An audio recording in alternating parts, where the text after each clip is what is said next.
इधर देखो,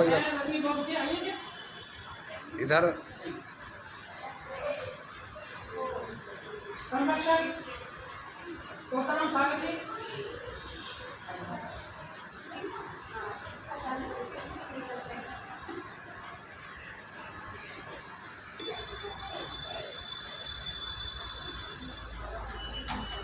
विजेंद्र कुमार जी आइए सर।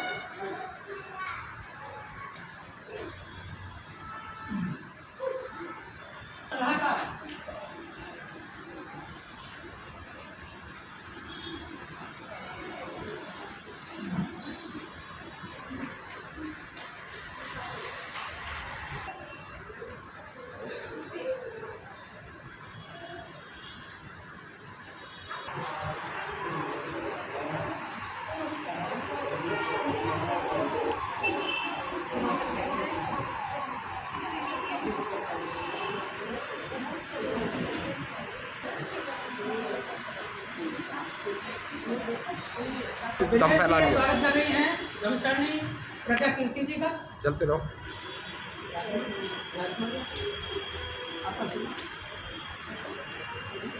चलो जयंती गौतम जी ये कर रही है, स्वागत कर रही हैं आपका राजकुमार जी ये ब्रह्मचारिणी प्रज्ञा कीर्ति जी का स्वागत कर रहे हैं।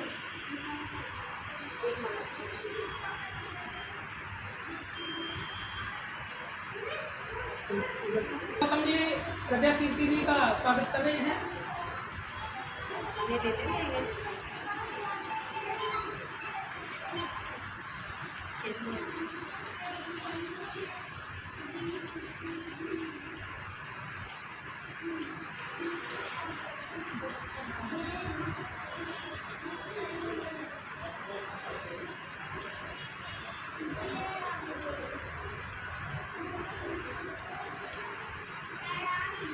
सुजाता जी ब्रह्मचारिणी जी को पुष्प अर्पण करते हुए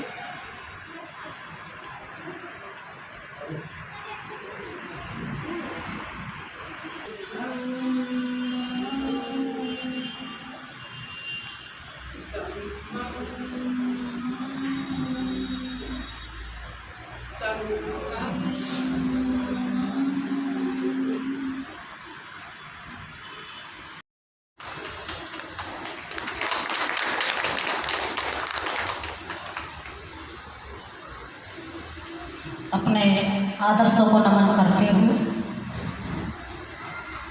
त्रिरत्नों को वंदन करते हुए सभी धम्म भाइयों और धम्म बहनों को मेरा मैत्रीपूर्ण जय भीम, नमो बुद्धाय।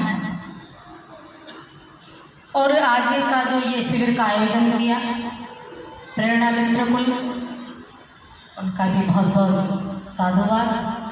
और जिन्होंने इतना ये सुंदर भव्य प्रज्ञामय बुद्ध विहार हमें उपलब्ध कराया, यानी हमें यहाँ पे कुछ धम्म के तत्व देने का ये अवसर दिया, तो मैं उस पूरी बिहार की उस टीम को, भारतीय बौद्ध महासभा के कुछ जो हमारे भाई हैं, धम्म बंधु हैं, उन सभी का भी मैं बहुत साधुवाद करती हूँ, क्योंकि उन्होंने ये अवसर हमें दिया है। और जितने भी हमारे धम्म भाई बहन दूर से आए हैं, रास्ते जाम हैं, लेकिन फिर भी उनके अंदर जो धम्म की सुनने की एक जागृत भावना जो हुई है वो यहाँ तक पहुँचे, तो उनका भी मैं बहुत बहुत साधुवाद करती हूँ, बहुत बहुत उनका पुण्यमोदन करती हूँ।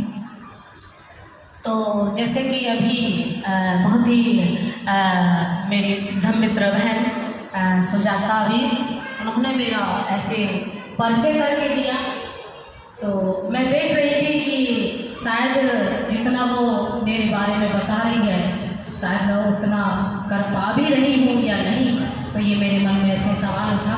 लेकिन बहुत बहुत साधुवाद, बहुत पुण्यमोदन सुजाता भी कि आपने मेरा परिचय करके दिया।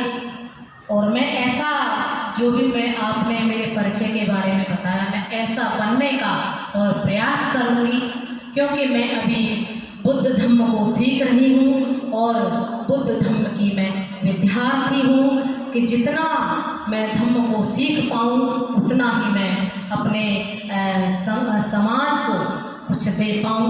बुद्ध धम्म एक समुद्र है, तो सिर्फ मैं तो एक मुट्ठी भर वो धम्म के कुछ तत्व, कुछ धम्म की वो चीज़ें आपके सामने लेकर के आई हूँ। और बहुत ही सुंदर, उसी में थोड़ा सा बढ़ा करके धम्म मित्र भीम सिंह जी ने बहुत सुंदर मेरा और परिचय बढ़ा के दिया, तो मैं उनका बहुत बहुत धन्यवाद करती हूँ। और पूरे टीम का धम्म मित्र पूरनमल जी हैं, धम्म मित्र वैभव वीर हैं, पदम सिंह गौतम है पिलखड़ी से, और यहाँ शायद मुझे लगता सारे मेरे जानते हुए चेहरे हैं, सभी को मैं जानती हूँ। तो मैं सभी का आभार व्यक्त करती हूँ कि आपने मुझे ये अवसर दिया कि आप मुझे, यानी मैं तो सिर्फ एक माध्यम हूँ बुद्ध धम्म संघ और बाबा साहब के बीच की, तो मैं इस माध्यम बन करके आपके सामने आई हूँ। तो मैं आप सभी का बहुत बहुत हृदय की गहराई से स्वागत करती हूँ और आपका धन्यवाद अदा करती हूँ, आपका पुण्यनंदन करती हूँ। तो जैसे कि आज जो शिविर लगाया जा रहा है, तो आप देख रहे होंगे कि पूरे देश और दुनिया के अंदर आषाढ़ पूर्णिमा बहुत ही सुंदर गंभीरता से उन तत्वों को लेकर मनाई जा रही है। और अभी भी 21 तारीख को आषाढ़ पूर्णिमा गई है, लेकिन आज 28 हो गई, लेकिन आज भी बहुत सी जगहों पर आषाढ़ पूर्णिमा के उपलक्ष्य में कार्यक्रम आयोजित हो रहे हैं। तो यहाँ आज जो आषाढ़ पूर्णिमा है, आषाढ़ पूर्णिमा का एक बौद्धों के जीवन में बहुत बड़ा महत्व है। ये बौद्धों का एक ऐसा पवित्र दूसरा महत्वपूर्ण ये पर्व है।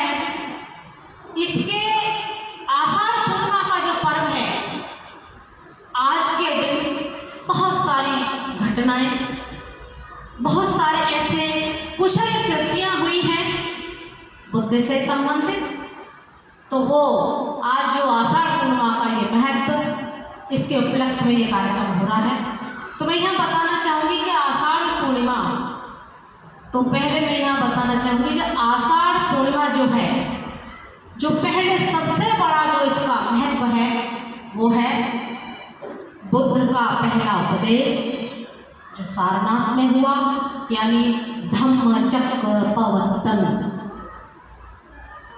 इसको इस रूप में ये दुनिया मना रही है, तो ये मैं बताना चाहूँगी। तो यहीं से मैं आषाढ़ पूर्णिमा की शुरुआत करती हूँ कि आषाढ़ पूर्णिमा जो है ये बौद्धों के लिए कितनी महत्वपूर्ण है। तो ये जब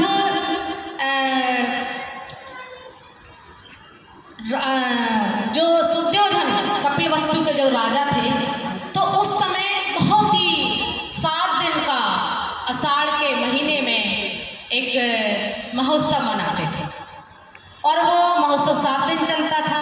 तो 7वें दिन आषाढ़ पूर्णिमा होती थी। तो जो आषाढ़ पूर्णिमा का जो सुअवसर आया, और उसी दिन आषाढ़ पूर्णिमा के ही दिन महामाया सुद्योधन करीब हुए, और महामाया को गहरी निद्रा आ गई। और निद्रा में महामाया ने देखा कि एक हाथी, श्वेत हाथी, जो बोधिसत्व सुमेध, वो स्वरूप में हाथ जोड़ करके वंदना करके महायामा के स्वप्न में आते हैं। क्योंकि जो बोधिसत्व सुमेध थे, वो पहले ये अपनी दृष्टि दौड़ा चुके थे कि मुझे पृथ्वी पर जन्म लेना है, और मुझे शीलवान आचरणवान महिला चाहिए, मुझे वो एक अच्छा कुल चाहिए, मुझे वो एक अच्छा क्षेत्र चाहिए। तो सुमेध बोधिसत्व ने शीलवान महामाया को चुना। उन्होंने कुल शाक्य कुल चुना, उन्होंने विश्व का मध्य भारत चुना। और बोधिसत्व सुमेध कहते हैं फिर महामाया से कि क्या आप मेरी माता बनना स्वीकार करोगी? मैं पृथ्वी पर जन्म लेना चाहता हूँ। तो महामाया कहती हैं हाँ, प्रसन्नता से उनकी आंखें खुल गई। लेकिन जब ये बात सुद्धोधन को बताई, चर्चा हुई घर में कि ऐसे ऐसे मुझे हुआ, क्योंकि हमारे पहले लोग सपनों पे जो स्वप्न होते थे उन पर भरोसा करते थे, और अब भी हम कहते हैं खुली आंखों के सपने देखो, हमारे सपने जरूर पूरे होंगे। तो स्वप्न का एक अलग ही महत्व होता था। तो क्योंकि जब ये आषाढ़ पूर्णिमा का दिन ही था वो, तो सुमेध ने महामाया की कोख में प्रवेश कर लिया और सिद्धार्थ का जन्म हो गया। सिद्धार्थ के जन्म के बाद जब सिद्धार्थ की अवस्था 20 वर्ष की हुई, तो उनको शाक्य संघ में प्रविष्ट होना था, क्योंकि शाक्य संघ की उस समय परंपरा थी कि घर का एक बच्चा शाक्य संघ में प्रवेश करेगा, वो जो शाक्य संघ है वहाँ जो भी नियम कानून होंगे उन कानूनों का वो पालन करेगा। और सिद्धार्थ का प्रवेश शाक्य संघ में हो गया। लेकिन जब शाक्य संघ में सिद्धार्थ का प्रवेश हो गया, तो जो वहाँ नियम थे, जो कानून थे शाक्य संघ के, सिद्धार्थ ने उन सभी कानूनों को, नियमों का पालन किया। 8 वर्ष तक वो शाक्य संघ में रहे। और जब 9वें वर्ष में जब देखा कि शाक्य और कोलियों का युद्ध का निर्णय शाक्य संघ में जो सभा थी, जो उनका सभागार था, उसमें जब ये हुआ कि कोली और शाक्यों से झगड़ा होगा, यानी युद्ध की तैयारी हो गई। और युद्ध की तैयारी क्यों हुई? जो रोहिणी नदी का पानी था उसके बंटवारे को लेकर के युद्ध छिड़ने की तैयारी कोलियों और शाक्यों में हो गई। लेकिन सिद्धार्थ तो बहुत ही मानवतावादी विचारधारा का व्यक्ति था। उनके अंदर पहले से ही वो मानवता प्रेम की, देश प्रेम की, मनुष्य के कल्याण की भावना पहले से ही फूट फूट कर भरी हुई थी। सिर्फ उनको अवसर नहीं मिल रहा था कि मैं इसको कैसे और आगे विकसित करूं। तो उन्होंने जब 8 वर्ष तक सभी चीज़ों का जो उनके नियम थे पालन किया, लेकिन उन्होंने इस नियम का पालन नहीं किया और कहा कि मैं इसका विरोध करता हूँ। और सिद्धार्थ ने उसका विरोध किया कि मैं युद्ध का पक्षधर नहीं हूँ। यहाँ अगर मैत्री से समझौता हो जाए तो बहुत अच्छा रहेगा, नहीं तो दोनों ही शाक्य और कोलियों को नुकसान की भरना पड़ेगा। लेकिन वहाँ ऐसा नहीं हुआ और वहाँ से ही हुई सिद्धार्थ के गृह त्याग की शुरुआत। अब इतना हो गया, लेकिन जो वहाँ के सभी शाक्य संघ के जो लोग थे, सेनापति थे, जो बड़े बड़े लोग थे, उनमें तो बहुत समझाने का प्रयास किया, लेकिन सिद्धार्थ ने इनकार कर दिया।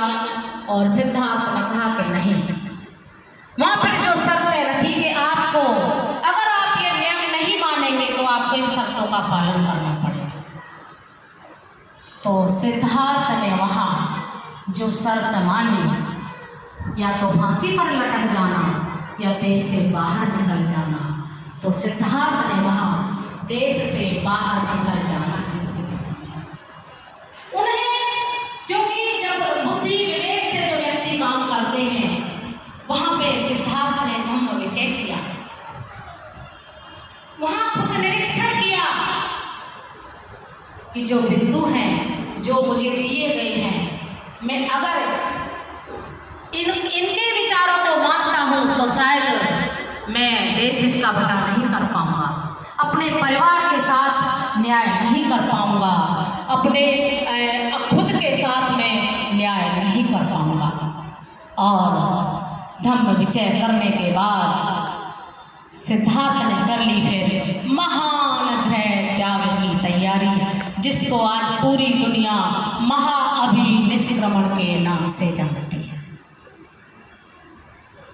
तो जब ये सभा में तय हो गया और सिद्धार्थ के गृह त्याग की तैयारी हो गई, तो जब उस सभागार से सिद्धार्थ घर आते हैं, पूरे शहर में, नगर में सन्नाटा छा गया कि सिद्धार्थ ने ये फैसला नहीं माना और उसने युद्ध को खारिज कर दिया, न जाने क्या होगा।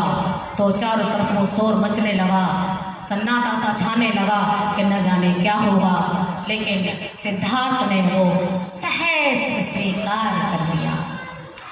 और जब सिद्धार्थ घर आते हैं, महल पहुंचते हैं, तो उन्होंने, जब किसी का इकलौता पुत्र हो तो वहाँ पे माता पिता की भावनाएं, उनकी निगाह उसी पुत्र पर टिकी रहती है कि मेरा पुत्र कहीं मेरी आंखों से ओझल ना हो जाए। और ऐसा ही महामाया सुयोधन की जो मन की भावनाएं थी कि मेरा पुत्र ने ये डिसीजन ले लिया, अब क्या होगा। लेकिन वहाँ सिद्धार्थ ने अपने बुद्धि और विवेक से माता और पिता दोनों को सांत्वना दी। माँ जो होती है बहुत ही करुणा और कोमल होती है। माँ की ममता का कोई मोल नहीं, वो कितनी करुणावान होती है। और जहाँ इकलौता पुत्र हो तब तो माँ और भी करुणावान हो जाती है। तो लेकिन फिर भी सिद्धार्थ कहते हैं, माँ आप मेरे मार्ग में बाधा मत बनो।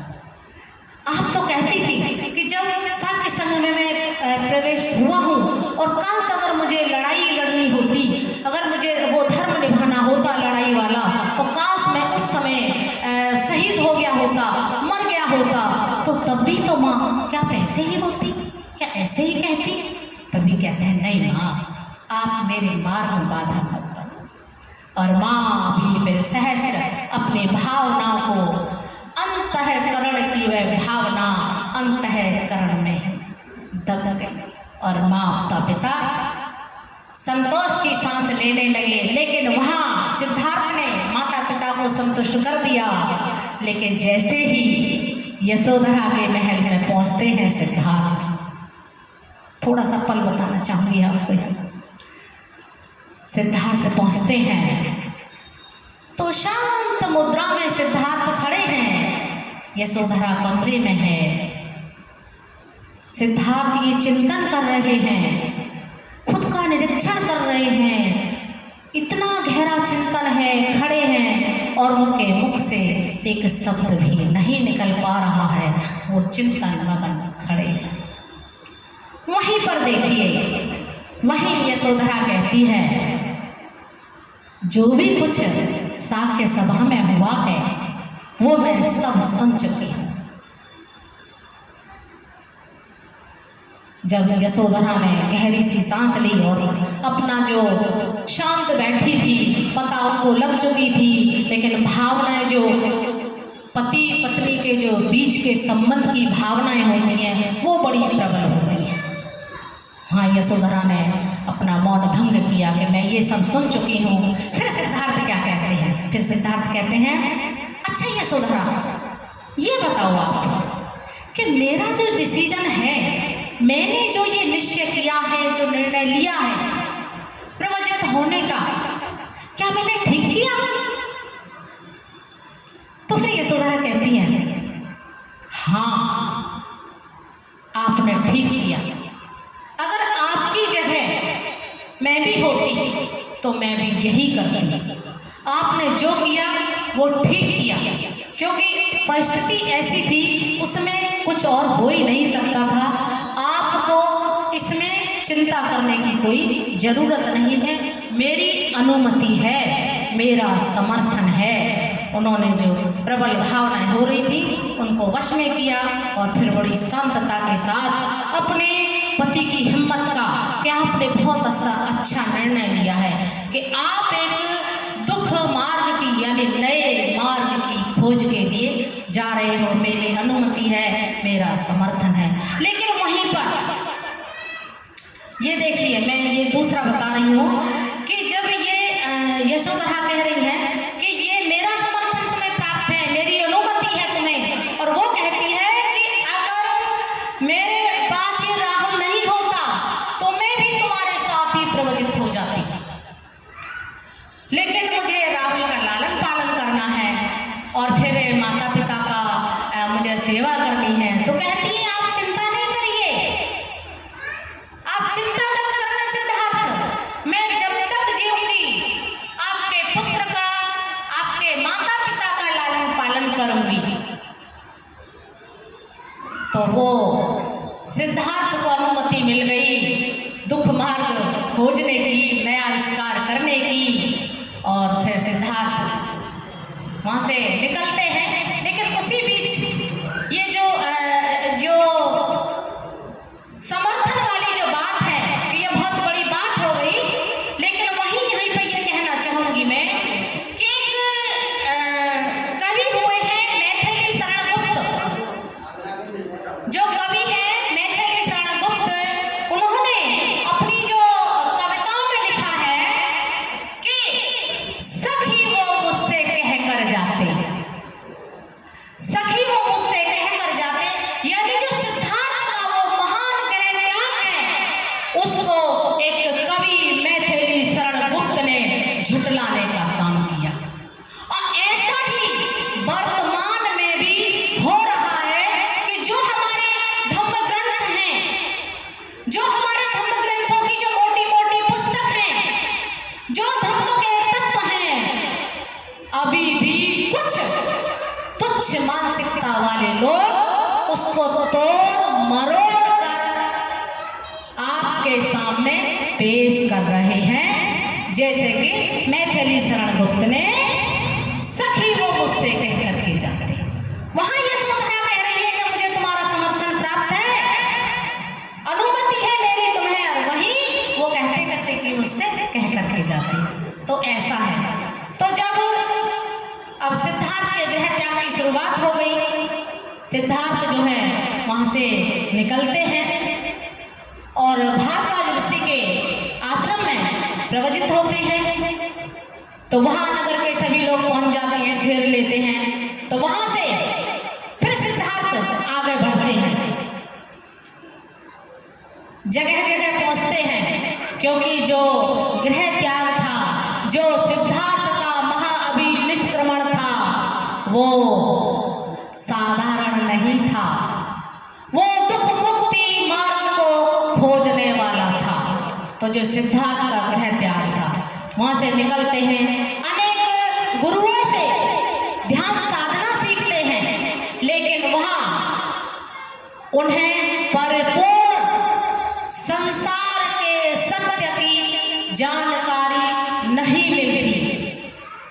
जो संसार के सत्य का सार सिद्धार्थ खोजने की तलाश में थे, वो वहां से निकल करके भारद्वाज ऋषि के आश्रम से आला कलाम, बहुत बड़े ध्यान साधना के साधक थे, उद्दक राम भृगु ऋषि, और उसी दौरान उन्हें 5 परिव्राजक मिले, कौंडिन्य, वप्प, महानाम, अश्वजीत और भृत्य। उसी दौरान वो मिले। तो इतनी साधना सीखने के बाद में जो सिद्धार्थ जिस खोज के लिए आतुर थे, जिस खोज के लिए उन्होंने गृह त्याग किया था, जिस खोज के लिए उन्होंने इतने करुणावान माता पिता को छोड़ा था, इतनी सुंदर पत्नी और इतने सुंदर पुत्र को छोड़ा था, तो अनेक गुरुओं के बाद भी, साधनाएं सीखने के बाद भी सिद्धार्थ को संपूर्ण ज्ञान की प्राप्ति नहीं हुई। लेकिन जो 5 परिव्राजक थे, उनकी सेवा में लगे रहते थे, और उनमें से उम्मीद ये थी, वो ऐसे उम्मीद करते थे कि जिस दिन सिद्धार्थ को बोधि की प्राप्ति होगी, ज्ञान की प्राप्ति होगी, तो जब सिद्धार्थ को प्राप्ति हो जाएगी तो वो हमें बताएगा। लेकिन जब तपश्चर्या का त्याग किया सिद्धार्थ ने, यानी सुजाता की खीर खा ली, चावल के दाने पर रहते थे, सरसों के दाने पर रहते थे। तो जो 5 परिव्राजक थे उनको लगा कि नहीं, ये तो भ्रष्ट हो गया, इससे तो पश्चात का त्याग कर दिया, इसने खीर खा ली, इसने चावल का दाना खा लिया। तो वो जो थे वो कठिन तपस्या में थे, लेकिन उनका जो मार्ग मिलना था वो मार्ग उन्हें नहीं मिल रहा था। तो इसलिए सिद्धार्थ थे और आगे बढ़ जाते हैं। जब सिद्धार्थ और आगे बढ़ गए, जब सिद्धार्थ ने गृह त्याग किया तो उनकी उम्र 29 वर्ष थी, लेकिन 6 वर्षों के कठिन तपस्या से, कठिन ध्यान साधना से जो संबोधि की प्राप्ति सिद्धार्थ को हुई, हम ये नहीं कह सकते कि उनको आसानी से वो प्राप्त हो गई। 6 वर्ष सुनसान जंगल में मायने रखते हैं, जहाँ जानवर भी रहते हों, खाने को कुछ ना हो, लेकिन जो सिद्धार्थ की लगन थी वो थी दुख मुक्त मानव, यानी दुख मुक्ति का मार्ग खोजना। उनका वो ध्येय था, उनका वो लक्ष्य था। और वो 6 वर्ष की तपस्या के बाद सिद्धार्थ को बुद्धत्व की प्राप्ति हो गई,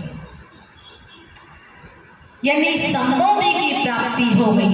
जो उनको अनेक गुरुओं के आश्रम में जो गए ठहरे, लेकिन जितनी साधना उनके पास थी, उन गुरुओं के पास थी, लेकिन उन्हें उनसे संतुष्टि नहीं होने के कारण सिद्धार्थ ने खुद अपनी ध्यान साधना से, जब वो साधना कर रहे थे तो जब ऐसा लगता था कि सिर्फ एक ढांचा खड़ा है, सिर्फ ढांचे पर सिर्फ एक त्वचा का आवरण है और बिल्कुल एक ढांचा कंकाल की तरह उनका शरीर हो गया। तो वो 6 वर्ष मायने रखते हैं, और जो 6 वर्ष का वो जो कठिन साधना थी वो मनुष्यों के लिए कितनी कल्याणकारी होगी, ये सिद्धार्थ को बखूबी पता था। अब बुद्धत्व की प्राप्ति हो गई। अब जो उन्होंने खोजा, क्या खोजा?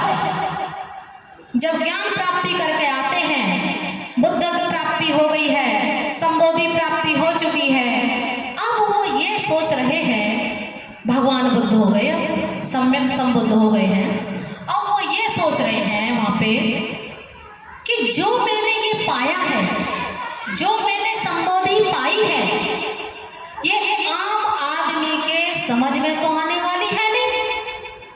तो वहाँ वो निरीक्षण कर रहे हैं, फिर वहाँ पे धम्म विचय कर रहे हैं, धम्म विचय कर रहे हैं कि जो मैंने ज्ञान पाया है, जो मैंने संबोधि पाई है, मैं इसको किसको दूं, इसका लाभ कैसे मिले, और मैं इसे कैसे सरलता के साथ आम लोगों के जीवन तक पहुंचाने का काम करूं। वहां उन्होंने निरीक्षण किया, चिंतन किया। संबोधि प्राप्त मानव थे, वो जब संबोधि प्राप्त हुई, दुख मुक्ति का मार्ग खोज निकाला, तो वो संसार के सुपर साइंटिस्ट हो गए, महान वैज्ञानिक हो गए। उन्होंने दुख, संसार में दुख है, उनको खोज निकाला। तब अपनी जो संबोधि की जो दृष्टि थी वो उन्होंने दौड़ाई, और तब देखा कि आलार कलाम भी नहीं है, भारद्वाज भी नहीं है, उद्धव रामपुत्र भी नहीं है, भृगु ऋषि भी नहीं है। तो उन्होंने अपनी ध्यान साधना से ये चेक कर लिया, निरीक्षण कर लिया कि वो अब इस दुनिया में नहीं है। लेकिन फिर उन्हें अपने जो 5 परिव्राजक थे, जो उस समय साथ छोड़ गए थे, उनका ध्यान आया कि हाँ, वो सोचते सोचते जहाँ परिव्राजक ठहरे थे, उन्होंने अपनी अंतर्दृष्टि से मालूम कर लिया, क्योंकि वो तो संबोधि प्राप्त मानव थे, साधारण थोड़ी थे। सिद्धार्थ साधारण हो सकते लेकिन बुद्ध नहीं थे। और वहाँ उन्होंने खोज निकाला कि वाराणसी के इसी पत्तन मृगराय वन में वो 5 परिव्राजक तपस्या कर रहे हैं और बुद्ध वहाँ चल लेते हैं। जब तो कोई साधन ही नहीं था तो बुद्ध ने 45 साल ये पैदल चल चल करके ही धम्म प्रचार किया। हमारे पास इतने साधन हैं फिर भी हम संख्या में बहुत कम प्रचार प्रसार कर रहे हैं। तो बुद्ध वहाँ से आते हैं तो जैसे ही बुद्ध आ रहे हैं, संबोधि प्राप्त मानव, बुद्धत्व प्राप्ति मानव चल करके आ रहा है, तो जो 5 परिव्राजक थे वो आपस में चर्चा करते हैं, ओहो ये वही श्रमण आ रहा है जिसने तपस्या का त्याग कर दिया, ये पथभ्रष्ट हो गया, हम इसका स्वागत नहीं करेंगे, हम इसको आसन भी नहीं देंगे, हम इसका चीवर भी नहीं लेंगे, हम इसका भिक्षा पात्र भी नहीं लेंगे, आसन डाल देंगे, इच्छा होगी तो बैठ जाएगा। ऐसे उन 5 जो परिव्राजक थे उनकी ऐसी भावना उनके प्रति थी। लेकिन जैसे जैसे बुद्ध करीब आ रहे हैं, बुद्ध का वो तेजस्वी प्रकाश, बुद्ध के हृदय की धम्म चक्र प्रवर्तन की वह स्वर्ण किरणें पूरे वातावरण को प्रकाशित कर रही हैं। बुद्ध आ रहे हैं धीरे धीरे, उनके चेहरे की चमक, उनके पूरे व्यक्तित्व का वो स्वर्ण प्रकाश हृदय को छू रहा था। जो उन्होंने ये निश्चय किया था कि हम इनको आसन नहीं देंगे, हम इनका भिक्षा पात्र भी नहीं लेंगे, हम इनका स्वागत नहीं करेंगे, हम इनका चीवर भी नहीं ग्रहण करेंगे, वो जैसे जैसे बुद्ध करीब आते गए और उनके मन की जो हलचल थी, बुद्धत्व प्राप्त मानव यानी बुद्ध को जो लोग ज्येष्ठ थे, इस संसार का सबसे बड़ा भाई, इस संसार का सबसे बड़ा गुरु जब पास आए तो वो अपना जो उन्होंने निश्चय किया था कि हम ऐसा नहीं करेंगे, उस पर वो अड़िग नहीं रह पाए। जैसी बुद्ध दिखे, एक ने चीवर हाथ में लिया, एक ने भिक्षा पात्र लिया, एक ने आसन बिछाया, एक पानी के लिए दौड़ा और एक पास में बैठा रहा। तब बुद्ध की और 5 परिव्राजक की कुशल क्षण पूछा, अब तो हैं कि बुद्ध हैं, आप इतने दिन कहाँ रहे, आपने कैसे समय बिताया और आप हमें ऐसे छोड़ करके चले गए। तो उन्होंने जितने संसार की अकुशल बातें थी वो सारी अकुशल बातें जो 5 परिव्राजक थे बुद्ध से उन्होंने सब पूछा और बुद्ध ने एक एक करके उत्तर दिया। बुद्ध कहते हैं, बुद्ध जब कहते हैं कि मैंने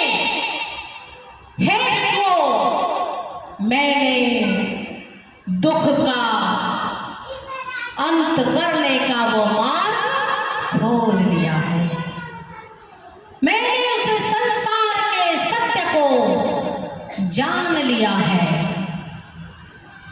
वो सद्धर्म क्या है उसकी खोज मैंने कर ली है। हे भिक्षुओं, जो ये काम भोगी जीवन है और जो काया कलेश का जीवन है, ये 2 अतियों का सार है। एक तरफ सुख सुविधाएं हैं यानी काम भोगी जीवन है, भौतिक जीवन है, संसारिक जीवन है, और एक तरफ काया कष्ट का वो जीवन है। तो वहाँ बुद्ध कहते हैं कि मैं सद्धर्म का मार्ग मैंने खोजा है। ये जो काम भोग का जीवन है, ये काया कष्ट का जीवन है, ये 2 अतियों का सार है और मैंने इनके बीच का मार्ग खोज लिया है। फिर उनकी जो बार भिक्षु हैं उनकी फिर जिज्ञासा होती है कि बुद्ध आगे भी बताइए।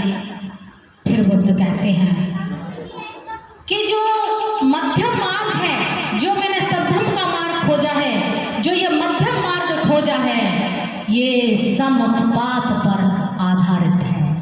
यानी जो ये समुत्पाद है ये कार्य कारण भाव पर आधारित है। बिना कारण कोई कार्य नहीं होता है। जिस प्रकार से बादल हैं तो बरसात है, बादल नहीं तो बरसात नहीं। जब बरसात का पानी नदी नालों में या इकट्ठा हो जाता है, जो रुक जाता है, उसमें मक्खी मच्छर पैदा हो जाते हैं, उससे वायरल पैदा हो जाता है, और वायरल पैदा होता है तो उसका एक कारण है, क्योंकि उसमें जो विषाणु नाम का वायरस है वो उसमें पनप रहा है। तो ये कार्य कारण भाव है। बिना कारण के कोई कार्य नहीं होता है। तो जो सत्संग का मार्ग था, फिर कहते हैं कि बुद्ध, और आगे बताइए, फिर बुद्ध कहते हैं कि मनुष्य का मनुष्य के प्रति उचित व्यवहार हो। जब मनुष्य है वो दरिद्रता में, गरीबी में जी रहा है, कष्टों में जी रहा है, दुख में जी रहा है, ये संसार दुख से भरा है, तो इस दुख से हमें कैसे मुक्ति मिले? बुद्ध आप बताएं, इसका नाश कैसे हो? बुद्ध कहते हैं कि संसार के दुख का नाश करना ही मेरे धर्म की आधारशिला है। संसार को दुख मुक्त करने की मेरे धर्म की यही आधारशिला है कि मानव दुख मुक्त हो। वो जो समुत्पाद का नियम है, जो कार्य कारण भाव का नियम है, उस भावना को समझे और वहाँ जो काम वासना का जो हमारे अंदर जागृत हो रही है, उस भावना को नष्ट करने का प्रयास करें। क्योंकि जो तृष्णा है, जो काम भोगी जीवन है, ये आपको आगे बढ़ने नहीं देगा। और काया कष्ट का जीवन है, ये भी आपको आगे बढ़ने नहीं देगा। इसीलिए दुख को नाश करना ही मेरे सद्धर्म की आधारशिला है। और वहीं पर बुद्ध कहते हैं कि भिक्खु, मेरे धम्म में, इस सद्धम्म में जो मैंने ये मार्ग खोजा है, इसमें आत्मा परमात्मा का भी कोई लेना देना नहीं है। फिर कहते हैं बुद्ध, मेरे सद्धम्म में जो सा ये मार्ग मैंने दुख मुक्ति का खोजा है, इसमें कर्म कांड के लिए भी कोई लेना देना नहीं है। जिस प्रकार से आप वर्तमान में देख रहे हैं कर्म कांड कितना हावी हो रहा है, ऐसा लग रहा है जैसे कि इस संसार का जो मानव है, जो मानव की जो आने वाली पीढ़ियां होंगी, वो नरक के गर्त में डूबती जा रही है। ऐसा तो वहाँ बुद्ध कहते हैं वहाँ कर्मकांड भी नहीं है। फिर बुद्ध कहते हैं, यानी फिर भिक्खु पूछते हैं कि बुद्ध और बताइए, उनकी जो इच्छा शक्ति थी, कुछ ग्रहण करने की जो भावना थी, क्योंकि उनका मन सकारात्मक हो चुका था और वो बुद्ध के सामने बैठे थे, तो उन्हें था कि ये बुद्ध को बुद्धत्व की प्राप्ति हुई है सिद्धार्थ को, तो यहाँ हमारी सारी समस्याओं का समाधान हमें यहाँ मिल जाएगा। फिर पूछते हैं कि मनुष्य के जीवन का मापदंड क्या होना चाहिए? महाबुद्ध कहते हैं कि मनुष्य के जीवन का मापदंड है पवित्रता के मार्ग पर चलें, धम्म के मार्ग पर चलें, सील के मार्ग पर चलें। यानी पवित्रता, मन की पवित्रता, वाणी की पवित्रता, हमारे काया की पवित्रता, ये बताते हैं बुद्ध। और कहते हैं कि जो मापदंड है जीवन का, मापदंड जो है, मैंने 5 मापदंड का भी आविष्कार किया है। वो 5 मापदंड हैं। ये मनुष्य को मनुष्य के प्रति उचित व्यवहार करना सिखा देंगे, मनुष्य को दुख से मुक्त करने का मार्ग सिखा देंगे, और मनुष्य को उसके जीवन में खुशियां लाने का काम ये करेंगे। तो वो मेरे 5 मापदंड हैं। अगर मनुष्य अच्छा बनना चाहता है, बुराइयों को छोड़ना चाहता है, अपने जीवन को सद्धर्म के मार्ग पर लाना चाहता है, तो उसे जीवन में 5 मापदंड अपनाने होंगे। और वो 5 मापदंड है, आप बहुत सबने सुने हैं और बहुत सुनते आ रहे होंगे कि मुझे प्राणी हिंसा नहीं करनी है, ना ही प्रेरित करना है। मन से, वचन से, कर्म से जो ये 5 मापदंड हैं, इनको मुझे नहीं करना है, हृदय से नहीं करना है, चोरी नहीं करनी है, जो चोरी नहीं करनी है, ना ही चोरी के लिए प्रेरित करना है, मुझे व्यभिचार नहीं करना है, ना ही मुझे व्यभिचार के लिए किसी को प्रेरित करना है और ना ही मुझे उसका समर्थन करना है, मुझे झूठ नहीं बोलना है, लेकिन मुझे झूठ बोलने के लिए किसी को प्रेरित भी नहीं करना है, मुझे नशा नहीं करना है, लेकिन मुझे नशे के लिए किसी को प्रेरित भी नहीं करना है। वहाँ जो करना है, जब हिंसा नहीं करनी है, तो वहाँ संपूर्ण जीवों के प्रति, संपूर्ण मानव मात्र के प्रति मुझे उचित, मैत्रीपूर्ण, सौहार्दपूर्ण वह व्यवहार करना है। मुझे चोरी नहीं करनी, तो मुझे करना है कि मुझे मुक्त हस्त से, खुले दिल से दान भावना का विकास करना है। मुझे व्यभिचार नहीं करना है, मुझे वहाँ शांति, संतुष्टि, सादगी का पालन करना है। मुझे वहाँ झूठ नहीं बोलना है, लेकिन मुझे प्रज्ञा का जो दीप है उसको अपने अंदर प्रज्वलित करना है। मुझे नशे नहीं करने हैं, लेकिन मुझे किसी भी स्तर का न कोई नशा करना है, हमेशा सत्यता का मार्ग अपनाना है। तो ये बुद्ध ने 5 मापदंड हमें दिए, जिनका हम पालन कर रहे हैं। तो जब ये 5 मापदंड व्यक्ति अपनाएगा, तो वो अपने जीवन को अच्छा करेगा। लेकिन यहाँ जैसे कि अभी शुरू होने से पहले जस्ट सिटिंग का ध्यान किया, तो वो तो सिर्फ एक क्षणिक था, लेकिन जो सिद्धार्थ ने जो पाया वो ध्यान साधना के बल पे पाया। हमें अगर अपना आध्यात्मिक विकास करना है तो ध्यान साधना करनी पड़ेगी, अपने मन को स्वच्छ बनाना है तो ध्यान साधना करनी पड़ेगी, अगर हमें दूसरों को सुखी देखना है तो हमें ध्यान साधना करनी पड़ेगी, अगर अपने मन को खुला करना है तो हमें ध्यान साधना करनी पड़ेगी। तो ये जो मनुष्य के अंदर जो विकार है उनको दूर करना है, और वहाँ हमें प्रज्ञा का दीप जलाना है। यानी यहाँ बुद्ध कहते हैं कि अपना दीपक स्वयं बनो, मैंने मुक्ति का मार्ग खोज दिया है, अब पालन करना आपका काम है। तो जो बुद्ध ने इसीलिए जो खोज करी बुद्ध ने, वो थी दुख की खोज। तो दुख की खोज में उसको बुद्ध ने फिर सिस्टम से बांधा कि जब भिक्खु वही कहते हैं कि दुख का नाश हमें करना है तो कैसे करना है, तो जो ये मापदंड है, तो उस दुख का जो पैमाना बनाया उसको भी एक बात बता दूं मैं धर्म भाइयों बहनों, हमारा ये धर्म है, बौद्ध धर्म है, ये अंकों पर टिका है। यहाँ कहीं गड़बड़ वाली बात नहीं है, ये सब अंकों पर टिका है हमारा। 5 मापदंड जो है, पंचशील है, सत्यबोधांग है नहीं? तो यहाँ जो उनको सिस्टम में बांधा कि संसार दुखमय है, संसार अनित्य है, संसार अनात्म है, तो वहीं फिर कहते हैं कि जब दुख का नाश करना है, संसार दुख से भरा पड़ा है, तो फिर बुद्ध ने वहाँ पे 4 आर्य सत्य को वहाँ संज्ञा दी कि 4 आर्य सत्य दुनिया के पूरी दुनिया के अंदर जो 4 महान सत्य हैं, वो 4 आर्य सत्य हैं कि संसार में दुख है, दुख का कारण है, दुख कारण का निवारण है, दुख निवारण का मार्ग है, और वो जो निवारण का मार्ग है वो आर्य अष्टांगिक मार्ग है।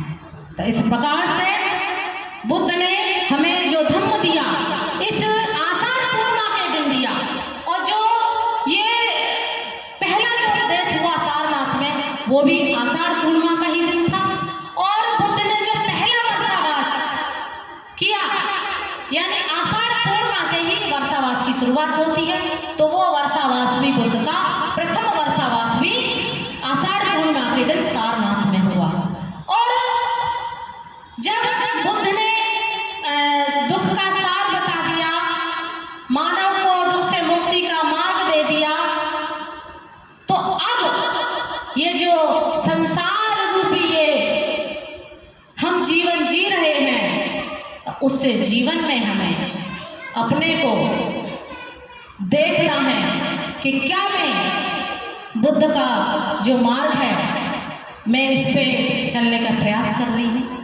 यहाँ मैं ये ऐसे बताना चाहूंगी कि बाकी धर्मों में ईश्वर एक हो सकता है, पैगंबर एक हो सकता है, गॉड एक हो सकता है, लेकिन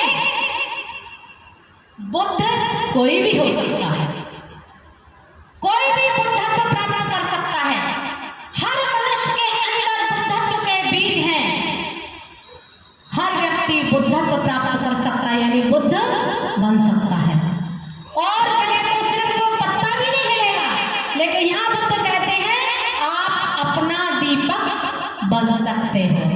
तो ये महान धम्म जिसको आज हम आषाढ़ पूर्णिमा का जो ये दिवस के रूप में मना रहे हैं, तो ये जो प्रथम उपदेश था बुद्ध का धम्म चक्र प्रवर्तन के रूप में पूरी दुनिया में मनाया। और जो ये धम्म चक्र है, ये जो गतिमान हुआ बुद्ध के बाद सम्राट अशोक ने इसको गतिमान किया, धम्म चक्र। 21वीं सदी के दो ही बोधिसत्व हुए हैं, नागर के धम्मपाल और परम पूज्य बोधिसत्व बाबा साहब अम्बेडकर। बाबा साहब ने धम्म चक्र को गतिमान किया, नागर धम्मपाल ने धम्म चक्र को गतिमान किया। बाबा साहब ने जो धम्म का अनुसरण किया, जो धम्म चक्र प्रवर्तन को घुमाया, यानी धम्म चक्र को घुमाया, यानी बुद्ध के जो धम्म का सार था, जो पूरे मानव के लिए कल्याणकारी था, बाबा साहब ने भी उस धम्म चक्र को ठोस कदम उठाया और 14 अक्टूबर सन 56 में खुद उस धम्म को ग्रहण किया और खुद दीक्षा ली और फिर अगले दिन दीक्षा दी। तो ये धम्म चक्र ऐसे घूमता रहा। लेकिन जो बाबा साहब ने धम्म को पढ़ा, बाबा साहब ने जो धम्म को पढ़ा के देखा, जो धम्म है, बाबा साहब ने हजारों किताबें लिखी, बाबा साहब ने बुद्ध धर्म का धम्म लिखा, बाबा साहब ने संविधान लिखा, जाति भेद का उच्छेद लिखा, बहुत सारी किताबें उन्होंने लिखी। क्योंकि मेरा काम भी साहित्य बिक्री का है, तो इसमें जितनी किताबें बाबा साहब ने लिखी, ये देखी कि उनके अंदर जो ध्यान साधना का जो विकास था वो इतना प्रबल था कि एक वाक्य दूसरी बुक में उनका नहीं मिलेगा। हर बुक उन्होंने अलग अलग स्तर से लिखी है। जब बाबा साहब ने धम्म को ग्रहण किया, धम्म को पढ़ा, तो तब बाबा साहब ने देखा कि बुद्ध के समय में तो प्रजापति धर्म में आई, पहली वो भिक्षुणी बनी, यशोधरा आई, विचारा आई, सुजाता आई, खेमा आई, बहुत सारी महिलाएं आई, अरहत पद को प्राप्त हुई, श्रोतापन हो गई। बहुत सारी महिलाओं का बुद्ध काल में, बुद्ध के बाद तक भी वो चलता रहा सिलसिला। ये धम्म चक्र जो घुमाया बुद्ध ने, ये उस धम्म चक्र का ही सार है। तो जब बाबा साहब ने देखा, तो बाबा साहब ने भारत के संविधान में भी उन 4 तत्वों को समाहित कर दिया: समता, बंधुता, स्वतंत्रता और न्याय। इसीलिए बाबा साहब ने भारत की महिलाओं के लिए विशेष अधिकार संविधान में दिए, क्योंकि बाबा साहब ने इस भारत की भूमि पर पला और बड़ा ये बौद्ध धम्म स्वीकार किया।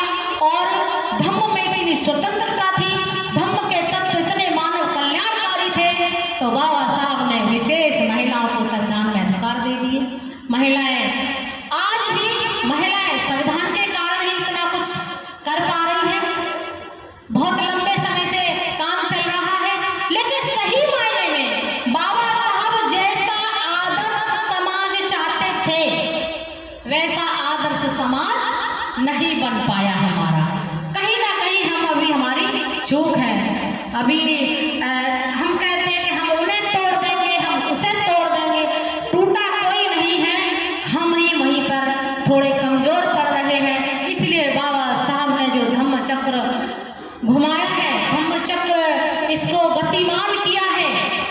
इसमें हमें भी अपना साझीदार बनना चाहिए, क्योंकि बुद्ध ने जो हमें दिया, बुद्ध ने जो दिया वो कैसे दिया वो हम सभी पढ़ चुके हैं। बुद्ध उनके धम्म में पढ़ते हैं, बहुत सारे लोग ग्रंथ पढ़ते हैं, लेकिन हम उसका प्रैक्टिकल अपने जीवन में नहीं कर पा रहे हैं। जो प्रैक्टिकल हमारा नहीं हो रहा है, इसीलिए हम थोड़ा पीछे जा रहे हैं। लेकिन अगर हमने सही मायने में धम्म चक्र को समझ लिया होता और समझने का अगर आगे भी प्रयास करते रहेंगे तो बाबा साहब की धम्म क्रांति कभी रुकने वाली वो नहीं है। ऐसा है वो आषाढ़ पूर्णिमा का वो महत्व। और आषाढ़ पूर्णिमा के दिन की और मुझे घटना याद आ गई, बताती हूँ कि जो राहुल था, राजकुमार राहुल का जन्म भी आषाढ़ पूर्णिमा के दिन ही हुआ। और एक और, जब बुद्ध का महापरिनिर्वाण हो गया, आपने देखा जो वैशाख पूर्णिमा गई उसमें सिद्धार्थ का जन्म भी है, सिद्धार्थ को बुद्धत्व प्राप्ति भी है और वहाँ पे महापरिनिर्वाण भी है उनका। फिर जो तीसरा है संघ पूर्णिमा हो गई हमारी, उसमें भी संघ की निर्मित हुई है उस दिन, तो वो कार्तिक पूर्णिमा हो गई। तो यानी ये परिप्रेक्ष्य में, इस उपलक्ष्य में कि धम्म चक्र का जो ये दिवस है, ये दिन है, पूरी देश और दुनिया में जो मनाया जा रहा है, तो इसको हम किस रूप में देख रहे हैं और आगे तो जो ये हमें कैसे मिला कि उस समय का जो भिक्षु संघ था, बुद्ध के 90 दिन बाद, बुद्ध के महापरिनिर्वाण के 90 दिन बाद जो प्रथम संगति हुई, जिसके नायक, जिसके प्रमुख महाकाश्यप थे, वो भी आषाढ़ पूर्णिमा के दिन ही उसकी शुरुआत हुई। और वो संगति पूरा 6 महीना चली और राजा अश्वजित ने उसकी संगति के जो भिक्षु थे, जो धम्म का काम चल रहा था, जो धम्म चक्र बुद्ध ने दिया था, उस धम्म चक्र को गतिमान करने के लिए जो 3 प्रज्ञाएं जो दी, श्रुत में प्रज्ञा, भावना में प्रज्ञा, चिंतन में प्रज्ञा, जो 3 प्रज्ञाएं दी, बहुत सारी चीजें दी। बहुत सारे हमारे भाई बंधु पढ़ते होंगे तो सभी को पता है क्या क्या इसमें आया है। तो जो प्रज्ञाएं दी, तो यानी जो प्रज्ञा जिनको प्राप्त हो गई, उन्होंने संगति के द्वारा हर चीज को निश्चित किया कि ये धम्म चक्र कैसे गतिमान हो। और वो 6 महीने तक संगति चलती रही, उसको पत्तों पर, पत्थरों पर ऐसे लिपिबद्ध किया गया। और जो प्रज्ञा के द्वारा जो भिक्षु संघ था, वो तीनों प्रज्ञाओं के द्वारा उन्होंने खुद के अंदर वो ग्रहण किया और तब जाकर के हमें ये यहाँ तक धम्म चक्र का जो गतिमान ये पहिया चल रहा है धम्म का, हमें यहाँ देखने को मिल रहा है। उसका ही आज ये परिणाम है कि हम चाहे छोटे ही रूप में सही, लेकिन हम बाबा साहब की उस धम्म क्रांति को बढ़ाने के लिए प्रयास कर रहे हैं। लेकिन वो दिन दूर नहीं होगा कि हम बाबा साहब की इस धम्म क्रांति को आगे बढ़ाने में अपना सहयोग करेंगे। बहुत सारी बातें हैं ऐसी जिनके लिए हम प्रयासरत हैं। और जिस संगति में सदस्य हूँ, यानी धम्मचारिणी बनी, तो आप सोच रहे होंगे कि पुस्तक बिक्री करती हैं, साहित्य बिक्री करती हैं, गांव-गांव जा करके, घर-घर जाती हैं। और आज आप कुछ लोग देख रहे होंगे कि आज मुझे ये आसन मिला है, तो मैं धन्यवाद करती हूँ परम पूज्य बोधिसत्व बाबा साहब अम्बेडकर जी का कि आज मुझे आप लोगों ने ये आसन भी ग्रहण कराया। तो मेरे मन में एक विचार आ रहा था कि नए लोग सोचेंगे कि अब तक तो बहन जी किताबों के सामने खड़ी दिखती हैं, लेकिन आज बहन जी हमारे सामने शायद कुछ लेकर के आई होंगी। तो मैं यहाँ पे प्रयास कर रही हूँ कि मैं आपको न्याय दे पाऊँ कि आपने जो मुझे चुना कि मैं कुछ बताऊँ। मैंने पहले ही बोला था कि मैं समुद्र से जो धम्म है, बुद्ध धम्म है, ये के समुद्र है। मैं तो सिर्फ इसमें से थोड़ी सी मुट्ठी भर करके ही धम्म के उन तत्वों को, आषाढ़ पूर्णिमा के इस महत्व को आपके सामने लेकर के आई हूँ कि जो मैंने सीखा, जो मैं पाया, जिस संघ ने मुझे धम्मचारिणी बनाया, मैं अपने गुरु, जो मेरी पहली गुरु हैं धम्मचारिणी ज्ञान सूरी, जो बाबा साहब की दीक्षा की गवाह हैं, ऐसी मेरी गुरु हैं जिन्होंने मुझे ये कैसा दिया, मुझे नाम प्रज्ञा कीर्ति दिया। तो मैं अपने गुरुओं का, मेरी गुरु विजया, मेरी गुरु श्रद्धा बजरी, तो मैं अपनी तमाम अपनी कल्याण मित्रों का जिनसे मैंने धम्म सीखा उनका भी मैं बहुत बहुत पुण्यनमोदन करती हूँ।